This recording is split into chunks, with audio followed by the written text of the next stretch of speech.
up, Mix Nutters? It's your boy Marcus here, back for another Motivational Wednesday. Today's no crazy news stories, we just covering motivation. It's that time of the week where we need it the most, the middle. So go ahead, sit back, relax, soak those good words in. If you want to support the channel, go to buymeacoffee.com/mixnuts. That video is going to be starting in 3, 2, 1. Run it! Now let's take a closer look at discipline, at the 3 steps to becoming disciplined. First, true discipline is not the easiest option. Most people would rather sleep until 10 o'clock than get up at 6. It's easier to go to bed late, sleep late, show up late, leave early. It's easier not to read. It's easier to turn on the television than to open a book. It's easier to do just enough than to do it all.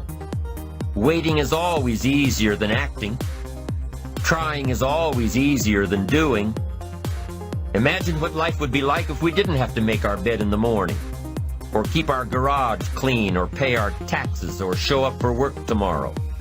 Wouldn't it be fascinating if we didn't have to do these things? Wouldn't it be fascinating? What do you suppose would become of us? You're right, not much. For whatever the reason, the system we live in and contribute to is designed to make the easiest things in life the most unprofitable. Profitable seems to be the most difficult. Our world is and always will be a constant battle between the life of ease and its momentary rewards and a life of discipline and its far more significant rewards. Each has its own price, the price of discipline or the price of regret. We will pay one or the other. What we wish we had done is the voice of regret, speaking in a sorrowful tone at a time when there is no going back. This is regret. No second chance. No what would I do differently. Choose one or the other, but both will have their price, the price of discipline or the price of regret. One costs pennies, the other a fortune. Dostoevsky said, "There are hundreds of young men who would die for the truth, but very few who would spend 5 years studying to know what the truth is." Dying for the truth is much more dramatic than the discipline of studying it one little piece at a time, one day at a time, 1 month at a time. But in the big picture, is dying for the truth really easier than adhering to the daily disciplines? The first lesson of discipline is that it isn't the easiest option. The second lesson of discipline is that it's a full-time activity.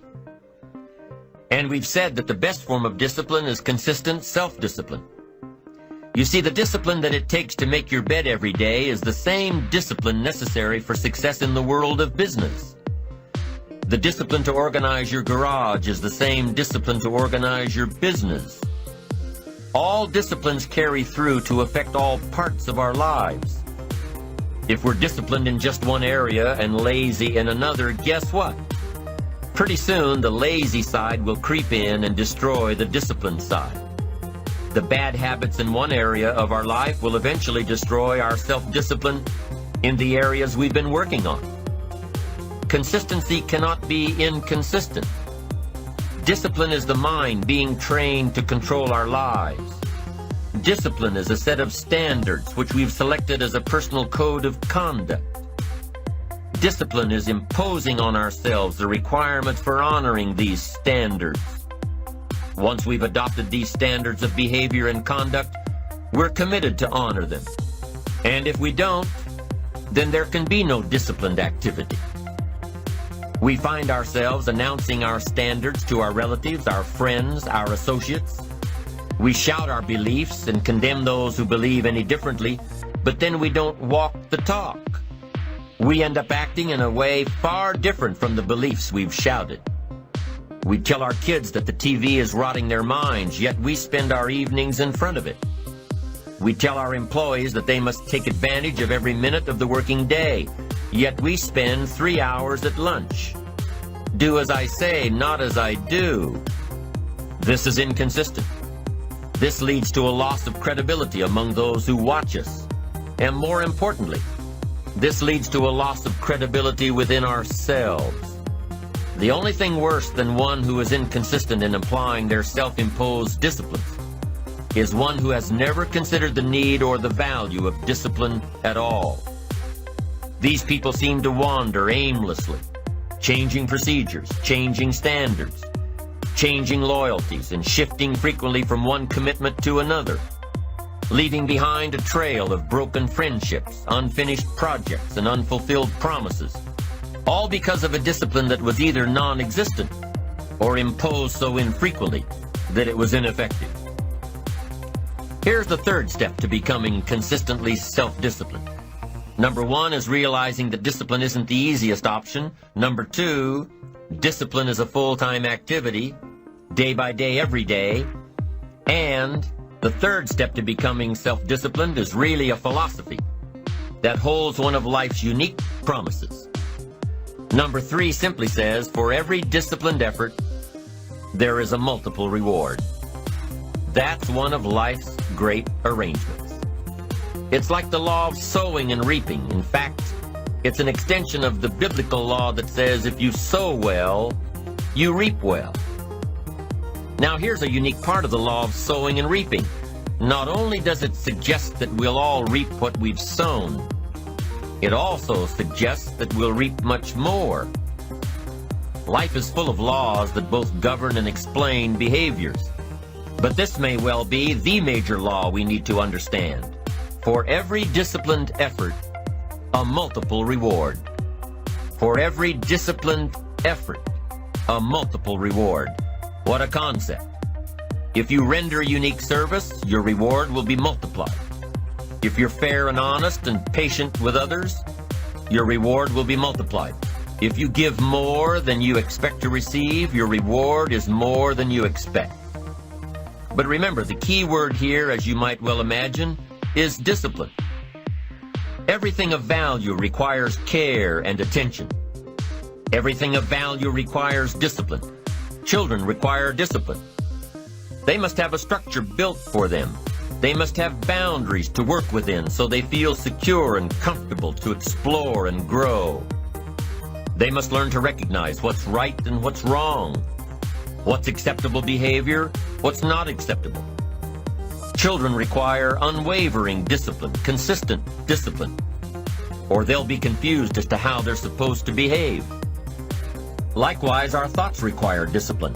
We must set up our inner boundaries, our codes of conduct, or our thoughts will be confused.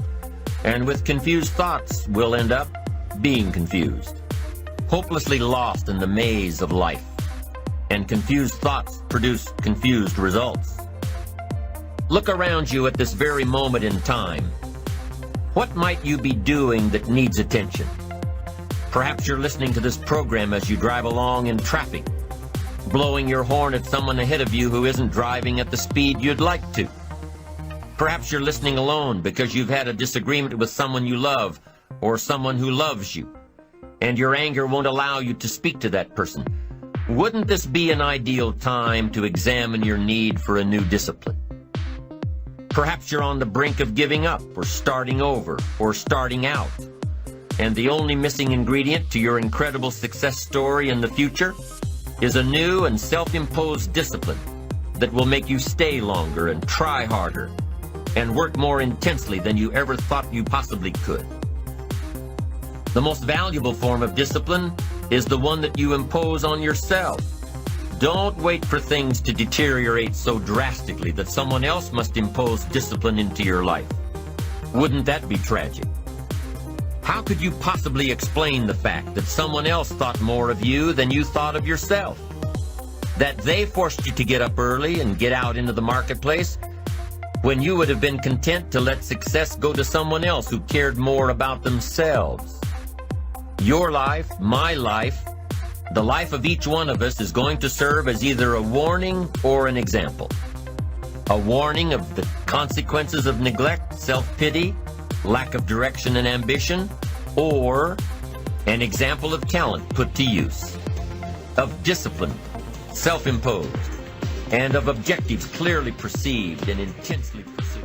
Now, can too much discipline be a bad thing? Can you possibly be too disciplined? Too much of anything is a bad thing. Life without balance results in an unbalanced life. Walking around the block every day is good. Walking or running 6 hours a day is bad. It's obsessive.